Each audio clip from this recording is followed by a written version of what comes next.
So what I want to do today is I want to just start with a trip update from Africa, and then after that, then I'll finish up on the Speaking Life topic that we started a few weeks ago, and that should do it for today. All right, so as you know, so I went to two places. I went to Kenya and I went to Uganda, and so I wanted to give you some updates from all the places that we went to. All right, so in Kenya, I went to visit Joseph Nyosi, and Joseph is the pastor in Kisii, Kenya, and I've gone. This was my third trip to go visit him, and great things have been happening for him.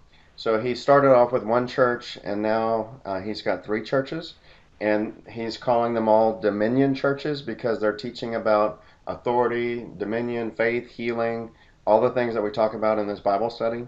And he's been having tremendous good fruit from that, and that's why things have expanded so rapidly. So I'm sure by the time I go next year, he's going to have maybe 5+ churches underneath him because he's continually out sharing the message with different churches, teaching them, and it's going to continue to grow. And so during the trip, I spent 1.5 days in each of his three churches. So Kenya Amwari, which is his home church. Then there's Pastor Samuel and Pastor Peter, and we spent a day and a half in each of those. We went through some of the core teachings, and it was very well received. And what we had done ahead of time is we had printed up study guides, so every person in all the meetings that we went to, whether in Kenya or whether in Uganda, they all had manuals. So I think we gave away something like, let's see, over 500 study guides we gave away between Kenya and Uganda. So there's a good set of core teachings out there. And so in Joseph's home church, they're prospering very well. Actually, we built him a bigger church just recently, and he has increased numbers of people. The people in his congregation, they're healthy, so they're not sick anymore. They're just abiding in health. They're walking in victory. You can see that they're prospering in life. Their clothes, their dress is better than before. They're doing very well, and it's because they've just laid hold of this victory message, which is the true gospel. And maybe the most amazing thing from the trip was a year ago, Dr. Isaac came to the teaching, and we had taught about faith and authority and healing. And then Dr. Isaac and we had gone to the hospital together, and we had prayed for three people, and one of them had pneumonia, and the other two had some kind of fever and sickness, and all three of them were just instantly healed. And so he's a doctor, and so he examined them, and he's like, Bobby, they're completely well. They could go home right now. I'm like, I know. And so he had witnessed this firsthand.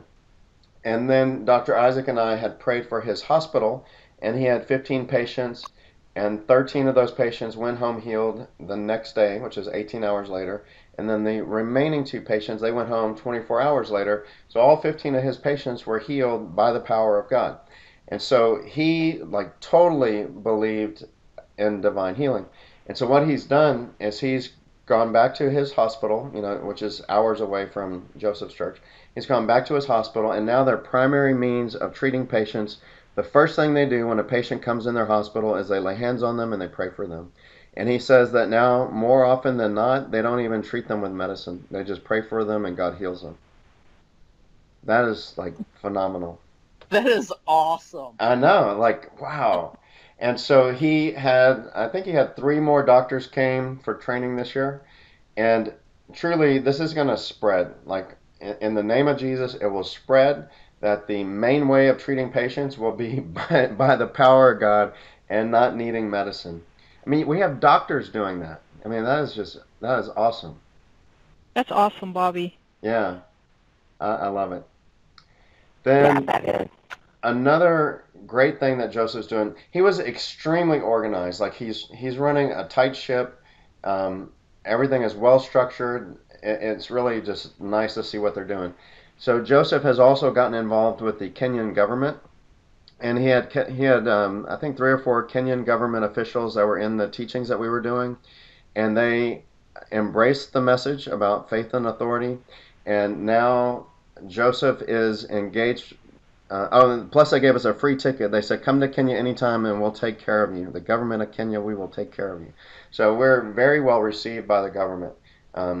And they're an advocate. Like here, a lot of times there's controversy between people and government, whereas in Kenya, the government's your advocate because they want the same things that people want. Because right over here, we're rich. We have all of our needs are always met, and we just, so we're just complaining about stuff.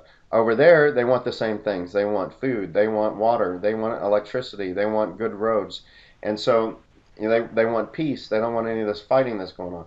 Okay, so the church and the government want the same things. They saw and heard about faith and authority. They embrace that, and now Joseph is giving them weekly Bible studies. And now they've also made an agreement with Joseph that before their officiating that they do, they're going to have a 30-minute prayer session with Joseph so that they're going to pray for the situations and let God work within the government to address the problems. And that's exactly what our Father wants. Remember, Jesus died, and Jesus made us kings and priests. So that's not two different things. It's one thing, a king and a priest. We're a king and a priest because, we're not to be an ungodly king. We're to be a king and a priest. A priest is somebody who's connected to God. A priest is someone who knows the will of God. A priest, is a representative of God. Okay, so as a king, we are also a priest. And so that means in our ruling and reigning, we're to rule and reign, exercising dominion, authority, but in the interest of bringing forth our Father's goodwill. Okay, so when you combine king and priest, which is the opposite of the U.S. government because we have a separation of church and state, okay, but when you combine them, then you're ruling and reigning with the will of God. And that's exactly what has started in Kenya right now. So that's beautiful. That's perfect. That's exactly what we want. And then the other thing, so in Joseph's home church, I did a teaching that we'll do here probably in a couple weeks. It's called Draw Near to God. And we had great fruit from that. Draw near to God is based upon what it says in the book of James. It says, submit to God, resist the devil, and he will flee from you. Cleanse, it says, draw near to God, and he will draw near to you. Cleanse your hands, you sinners, and purify your hearts, you double-minded. Okay, so drawing near to God, it's really going to involve three major things. One is getting out of sin and staying out of sin. It's going to involve purifying your heart. And then the third thing it's going to involve, and there's more than three things, but just very simply, the third thing is just it's going to require us to continue to walk in love. And so we did about 3 hours of teaching on that, and there was some great fruit from that where people, they let go of resentments, they let go of anger and bitterness and unforgiveness, they let go of those things, they got reconciled in relationships, and those are things that are important to God, important to Jesus. Remember, he taught in Matthew chapter 5, if you go to the altar and there you go to the altar and you're going to give a gift to God and there you remember that there's something between you and your brother, first go be reconciled and then come back. And so it's so important to God that, before you even give your gift and do the nice thing you were going to do towards God, before you do that, go get reconciled. And so people started doing that, and there were some great testimonies about that. So things are really looking good in Kenya. And, there's a variety of different needs that they have. They want to get a water well. They want to, I don't even remember. They want a boys and a girls dormitory for, orphanage. So there's a lot of things that we need to pray about and talk about as far as supporting them in various needs that they have. But things are going very well in Kenya. Okay, and here's we leased an acre of land, and they're growing like corn and beans on it, and this is to support the orphans, to help them with their food needs and provide income if they decide to sell some. Then here is me and Pastor Joseph, and you see this chicken. Joseph had been teaching about the importance of giving, and so when we were in Pastor Peter's church, one of his elders, as I'm getting ready to drive away, he plopped a tied up chicken in my lap through the car window. And we were, yeah, so that was my gift, and I was supposed to take him home or something. But, you can't take livestock back, right, in the U.S. So I'm like, Joseph, I can't take this chicken. They won't let me take it back home. And he's like, well, we can eat it on the weekend. So I'm like, oh Oh, no. So, oh. so anyway, so I gave it to Joseph, and I was praying for him. I'm like, in the name of Jesus, chicken, you will live and you will not die. And so he lived, and that's why his name is now Sozo, because he was saved by Jesus. Oh, I love it. Sozo the chicken. This is Joseph's home church over here. It's new and bigger. It's got concrete floor. It used to be made out of mud. It had mud floor, mud walls. So now it's bigger and it's concrete, so it stays dry and clean. And then here is Pastor Peter, and this is one of Joseph's churches. And this is his house. And you can see this is a mud dwelling. It's a mud floor, mud walls, and thatch roof or something. And this is Joseph, this is his wife, this is Peter, this is me. And this is Peter's church. Again, this is like a mud building. And he's got a metal roof that we put there. And then this is Samuel's church. And you can see it's outside. It's got like a grass roof. And all these places, you'll see that people had the books. Like everybody had a book. And so they were very studious people. Everybody's got their book. And they are studious. They're paying attention to what's being taught. They don't fall asleep. They don't yawn. It's just amazing. Like if you go over an hour with somebody here, they're like taking a nap on you. Mm. Yep. So that was good. Then Bobby, a list of needs is a church building for Samuel one of the things? yes, he would like to build a church. Basically convert it into having a metal roof at a minimum, and then it would be nice to have walls also. Yeah, okay. Yeah. And again, the construction of something like this is pretty cost effective. Like Joseph's church was very cost effective. It's just metal sheeting and sticks, So people typically contribute the sticks and nails, and if we can afford metal sheeting, then we're able to very affordably build a church, which is a good structure for them. Right. Actually, and he's got electricity. You can't see it here, but there's outlets now for electricity. Maybe you can see. Wow. They're just waiting for the government. They're going to finish running the electricity to his property. He's given consent to put a transformer on the property. So for the first time, him and his village are going to have electricity. Wow. Yeah. That's wonderful. And they just want a water well now because now they have to get water off the roof or else go to the river.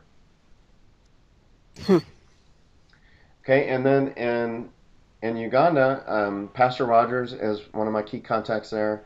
He has a church called the Back to Jesus Church, which is on the outskirts of Kampala. And so Mitchell and Kathy, so when you go there, just be careful because remember the Bible says be ready in season and out of season. Well, I was like fresh off the airplane from Kenya, jeans, t-shirt, and then Simon decides to drive me straight to Rogers' crusade. And then, I'm not prepared to talk to anybody. And there's like 400 people there. And it's like, Bobby, we need you to come up and talk to the people. I'm like, oh my God. But it went well, If you don't know what to say, it's always good to share testimonies. And just build people's faith by sharing testimonies. And just link some scriptures to it. And then that builds interest, it builds excitement. And then I was using that as an enticement to bring people into the teaching program that we were going to do all week at this church. So there were many people that got saved as a result of the crusade. There were, also I got to baptize 4 people, so that's the first time I ever baptized anyone. And Wow. we taught like 8 classes at Rogers Church, and it was with many of the new converts from the crusade that he had. And it was really covered some good territory. There were many Muslims that converted also, and 2 of them I got to work with, and they converted from that to Jesus. And one of them, he just read the study guide, and he liked the image of Jesus and the image of our Father that he saw in the scriptures, and so he wanted Jesus as just a result of reading the good things the Bible says, and other ones were from hearing the preaching that was being done. And then in his church, we had some healing that happened. There was a lady who was a new convert, and she had a hernia. And we prayed for her like just 2 times, and boom, instantly she was healed, and she was hitting her stomach, and she was just laughing, and she was happy because there was no pain. It was completely gone. And she was so excited about that that she's brought in 10 more new people into Rogers Church since then. So when people experience the power of God, it just spreads like wildfire. It's good stuff. And then there was a teen boy, and he had only had 1 hour of teaching, and the teaching was Victorious Sons of God, which is a teaching that covers the goodwill of God, and it tells us how to pray differently. It tells us how to pray like Jesus instructed us to pray for a problem by commanding it. And so this boy, he has a girl who is a friend that was sick. It was very clear it was not his girlfriend, so it's a girl who is a friend. She was sick, and they prayed on the phone, and boom, she was healed. And so he's Wow. excited. And then there was a little boy that had malaria, and so we laid hands on him and prayed for him. And then I told him, now I want you to go run. And he didn't want to. I'm like, go run right now. Go run. And so he went and ran through the lawn, and then he came back, and he was completely well. And he felt great. So, Jesus often did that. He'd tell somebody to arise, and they were paralyzed. How are you, how are you going to arise when you're paralyzed? You just give a command. And so a lot of times the difference between a healing and a miracle is that, in both cases you would pray for them to be healed, but in the case, if you want to push for a miracle, have them do something that they couldn't do before. The boy was sick and weak, and before he couldn't run, but I told him, go run now. And he went and ran, and he came back well. If somebody has pain in their back, you pray for their back, and then you tell them to bend down. So when you have them do a work along with your prayer, then you're more likely to have an instant healing. Okay, then this was another first. There was a lady that had a stomach disease for 7 years, and she'd been to many doctors and was undergoing treatment. And I had prayed for Roger's congregation for all of them, all at once, just for a variety of things, like in closing. And from that closing prayer for the entire group of people, she was healed completely. She'd even gone to a doctor, and she was just completely well. So that's the first time that's ever happened that I'm aware of, for me. Then, lastly, again, this draw near to God teaching worked wonders in many people. There were people that let go of resentments and unforgiveness. There was even a lady whose husband had brought a concubine in. In other words, somebody, an extramarital woman, like back in the Old Testament days where they'd have a wife and many concubines. Okay, so she had a lot of bitterness towards her husband and towards his lady because he's having sex with her. And so that's obviously that's offensive, right? But this lady, as a result of hearing what Jesus says, she was able to forgive her husband, she was able to forgive the concubine, and she was reconciled with both of them. I mean, that's great. Another lady was able to, there was some witchcraft situation involving another person. She was able to be reconciled and be set free from any bitterness and resentment related to that. So this teaching was really having some good fruit happen of people being reconciled with one another, and in the process of that, you also draw near to God. Okay? Then we taught at for 5 days at Mutisa Royal University. So there's a Christian fellowship there, and maybe like 40 or 50 college students, and they have been adopting the message, and they're taking actions to draw near to God. And there was one lady that she had like a picture, I don't know, MRI or ultrasound or whatever it is, but she had some kind of picture from the doctor, and she had a tumor on one of her ovaries and pain. And when we prayed, immediately the pain left, and she could feel the thing leaving her body.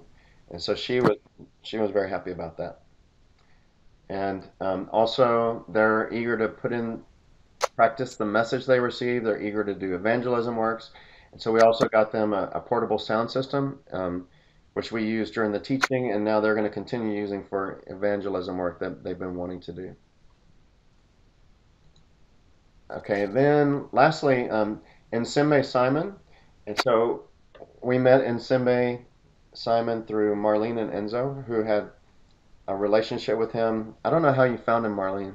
I don't know if it was Facebook or somehow. But Simon runs an orphanage called Restore Hope Orphanage, and it's outside of Kampala, Uganda. And right now he's got 45 kids and 5 workers, and they live in a tiny 836 square foot house. I mean, I don't know if you can picture that. Like that's tiny. That's like a 1 bedroom apartment. That's how big that is. Okay, like because literally, Wow. right? It's tiny, tiny. And That's so, that's like a 1 bedroom efficiency apartment. That's even smaller than a 1 bedroom. I mean, that's how we look at life, right? But they have 45 kids in there. So they have bunk beds all over the place. And then at night, they have another pile of mattresses they throw all over the floor. So they don't even have a living space. The living room has bunk beds in it. And then at night, it's got mattresses all over it. And so it's crazy. But, I mean, the And kids, two kids to a bed. yeah, 2 kids per tiny little bunk bed mattress. And then some of them, like, some of them are still young and they pee the bed. And so if you can only imagine, it's not super pleasant. But nonetheless, despite all that, the kids are happy. They're happy and they're playful and affectionate, so it's really good. And They so, look happy in the pictures. yeah, They do. um, especially when they're pulling my glasses off and rubbing my hair. Right, they're glommed onto you. So anyway, so recently we bought them 5 acres of land to build a new orphanage on. We also bought 1 acre separately to have a school on. And construction's been in process for months now. And the first dormitory is almost complete. And building, each house is like 3,600 square feet. So even when they move into this first building, it's already like a 4x upgrade for them. And so that's pretty amazing. So they're going to move in probably about a month, depending how things finishing up things go. And so we got to have lunch with the kids. We visited both of the properties. The kids, I mean, really, that was like the most fun part of the trip because it was just fun. I'm an affectionate person, and the kids were affectionate, so we're hugging each other and smiling, and it was really good. And amazing things that happened for them. So over the course of the last year, contributions coming into the orphanage have increased dramatically. And so now these kids who used to maybe have 1 meal a day, sometimes 2 meals a day, now they're like very well fed, very well clothed. They all of their physical needs are abundantly fulfilled now. And they're even instead of being a stigma going to school, now they're often like sharing their food with their other classmates. And so their whole life situation is just turned around. So that's good. But an observation though, it's like 45 kids to 5 workers, and these 5 workers, they're busy working. And an observation was that these kids were just hungry for affection, and it would be nice if there's a way to kind of increase the TLC. Maybe if there were more workers, they could spend less time working and more time playing with the kids or doing different, TLC with the kids. So that's something that we want to think about. How could we do that? Of course, if there's more workers, we'll need greater contributions that will come into the orphanage to support that.